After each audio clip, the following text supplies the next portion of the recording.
बच्चों, तो मैं इस वीडियो को शुरू करने के साथ आपके साथ दो शब्द भी शेयर करना चाहता हूं। वो शब्द क्या है? पहला शब्द है फोकस। कहाँ पे फोकस करनी है? पूरी पढ़ाई पे फोकस करनी है। दूसरा शब्द शेयर करना चाहता हूं, अटैक। कहाँ पे अटैक करनी है? आईआईटी एडवांस के क्वेश्चंस पे अटैक करनी है। दुनिया की कोई ताकत नहीं है जो आपको आईआईटी में अच्छे स्कोर से रोक सके। आप ये सिर्फ और सिर्फ दो शब्द अपने पास रखो और अपने आप को पहचानो।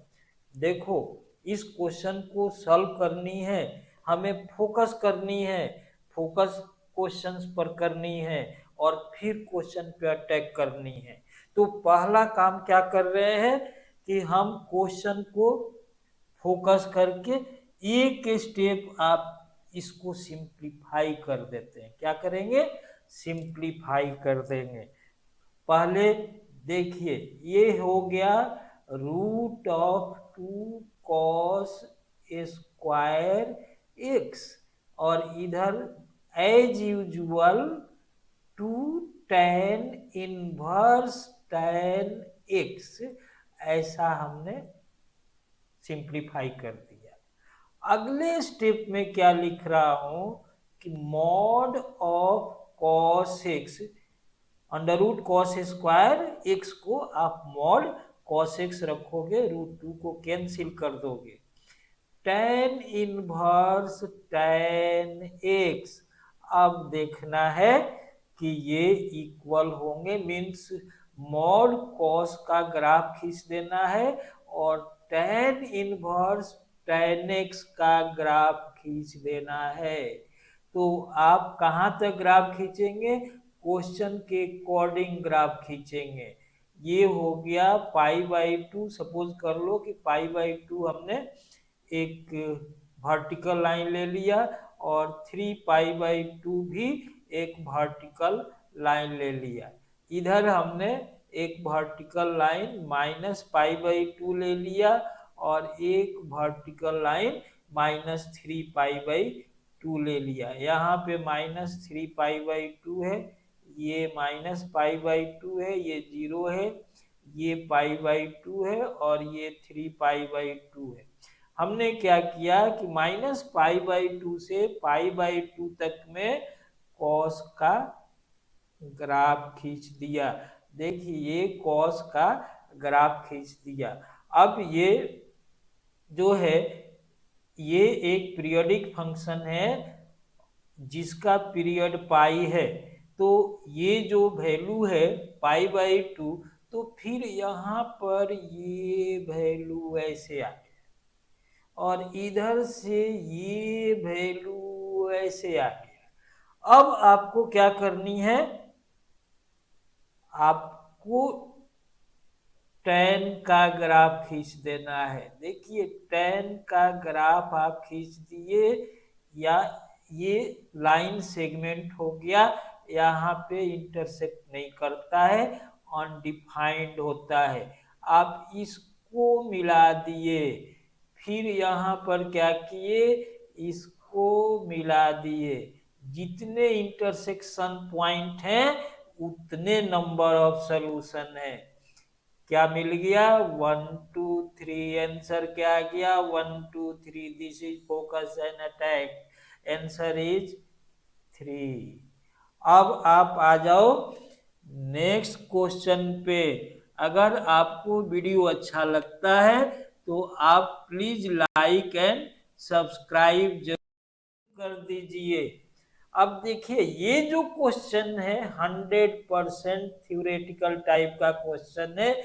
पिछला क्वेश्चन भी एटमोस्ट वैसा ही था, कोई मेथड कैलकुलेशन कुछ भी नहीं, सिर्फ और सिर्फ आपने मॉड कॉस और tan इनवर्स tan का ग्राफ खींच दिया था।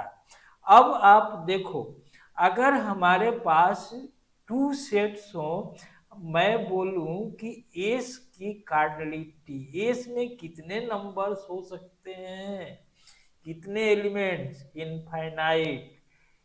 टी में कितने एलिमेंट हैं? टी में 4 एलिमेंट्स हैं। नंबर ऑफ फंक्शंस के लिए क्या होता है? टी में जितने एलिमेंट हैं उसका पावर इसका एलिमेंट। इसका मतलब क्या है कि ये जो फंक्शंस है, नंबर ऑफ फंक्शंस क्या मिल गया?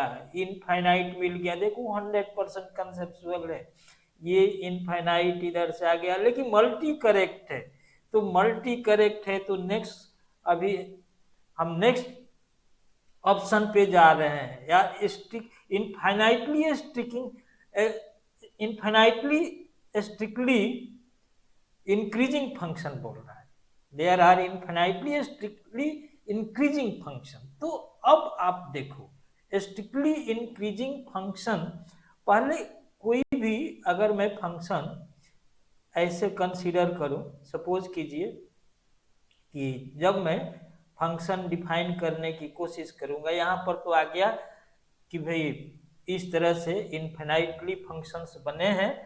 अब मैं यहाँ पे जो फंक्शंस, अगर मान लो कि मैं बोलूँ कि स्ट्रिक्टली इंक्रीजिंग है, तो ऐसे सिचुएशन में हमारे पास जो एलिमेंट्स हैं, माने हमें जो रेंज में जो वैल्यू आ रहा है, सपोज कीजिए कि एक हमने जीरो से 1 तक, देखो एक इंटरवल हमने लिया 0 से 1 तक, इसको मैं ओपन कर रहा हूं, इसको ओपन। अब यहां से यहां तक का वैल्यू मैं 1 ले रहा हूं। अब एक नया फंक्शन, एक नया जो रेंज का एलिमेंट है, सपोज कीजिए कि यहाँ पे मैं 2 ले लूं, 2 भी है ना, 2 ले लेता हूं, और एक जो है यहाँ पे 1 2 और फिर 3 4, देखिए 3 4 यहाँ पर ले लिया। अब यहाँ पर जो वैल्यू मैं यूज कर रहा हूं, ये एक ग्राफ का पार्ट है, यहाँ पर हमने ऐसे ले लिया। अब 1 से 2 तक जब मैं यूज करूंगा कि 1 से 2 तक भी लेनी है, और यहाँ पर मैं वैल्यू 1 ले लेता हूँ, तो एक पार्ट इसको बोलते हैं इंटरवल वाइज फंक्शन को डिफाइन करना। तो यहाँ पर इंटरवल जब हमने यहाँ पर लिया कि एफ की वैल्यू 1 ले रहा हूं, जब क्या है कि x belongs to 0 to 1, clear लग रहा होगा, 0 ले रहा हूं।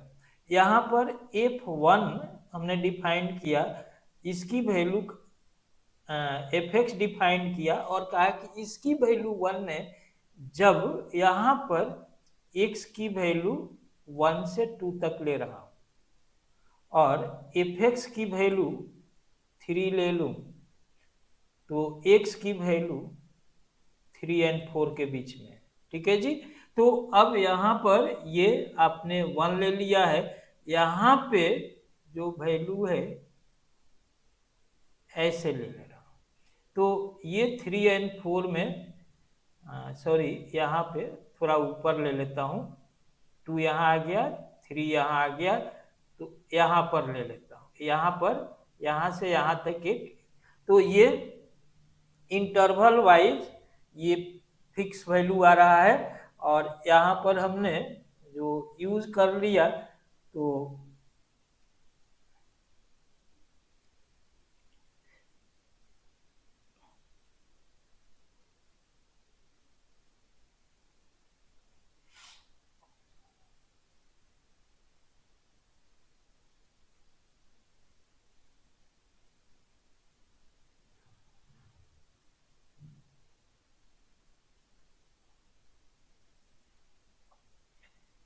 यहाँ पर जब आप ऑब्जर्व कर रहे हैं कि ये जो वैल्यू मिल रहा है ये कंटिन्यूअस मिल रहा है। यहाँ पे अगर हमने एक कंटिन्यूअस फंक्शन इधर देख रहा हूँ, इधर देख रहा हूँ, लेकिन ये स्ट्रिक्टली कतई नहीं हो सकता है, स्ट्रिक्टली इंक्रीजिंग ये हो ही नहीं सकता है, क्योंकि हमारे पास रेंज में केवल 4 एलिमेंट्स ही हैं। तो रेंज में जब 4 एलिमेंट्स रहेंगे तो उस कैटेगरी में, अब देखिए ये जो पार्ट है हमने यहाँ से 0 से 1 और ये 2 वाले को नहीं लिया है, ठीक है ना, 2 को छोड़ दिया है, क्योंकि टी में कुछ एलिमेंट्स हो सकते हैं जो बिना इमेज के भी हों।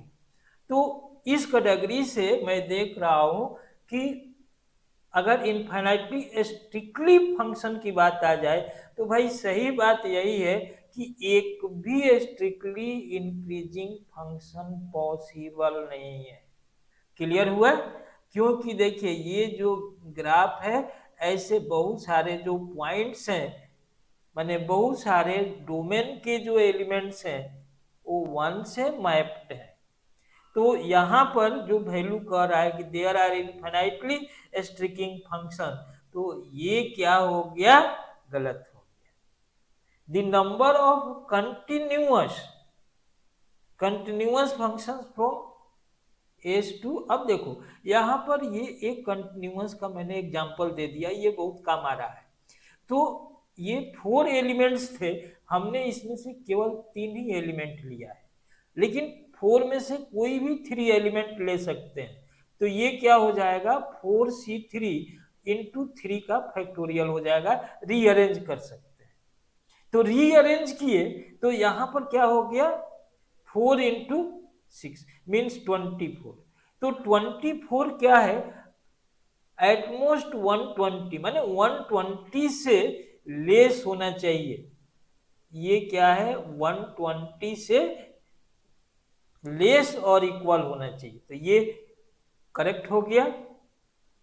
Every continuous function from S to T is differentiable. अब इस ग्राफ से ये भी पता चल जाता है भाई, देखो ये जो यहाँ पर डेरिवेटिव का वैल्यू 0 है, यहाँ पे डेरिवेटिव का वैल्यू 0 है, यहाँ पे डेरिवेटिव का वैल्यू 0 है, मीन्स अगर फंक्शन कंटिन्यूअस है तो वो डिफरेंशिएबल है। अब आप बोलेंगे कि यहाँ पे ब्रेक है, यहाँ पे ब्रेक है, तो ये तो डोमेन का पार्ट ही नहीं है ना। तो जब डोमेन का पार्ट ही नहीं रहेगा तो उसको डिस्कस करने की जरूरत नहीं है। हमें इंक्लूसिव तौर पे डोमेन के एलिमेंट्स पे देखना है कि डिफरेंशिएबल है कि नहीं, मीन्स ब्रैकेट के अंदर के पॉइंट्स को डिस्कस करना है। ये हाईली कंसेप्चुअल है और इन चीजों को हमें अच्छे तरीके से समझने की जरूरत है। हम फोकस्ड रहेंगे, अटैक करेंगे, सफलता हमारे पास आएगी। अगर आप ऐसे ही वीडियो देखना चाहते हो तो प्लीज चैनल को लाइक और सब्सक्राइब जरूर कर दो। एक से एक एडवांस के अच्छे वीडियो, एडवांस के अच्छे क्वेश्चंस के वीडियो लाऊंगा। अगले वीडियो में फिर मिलूंगा। Okay, thank you.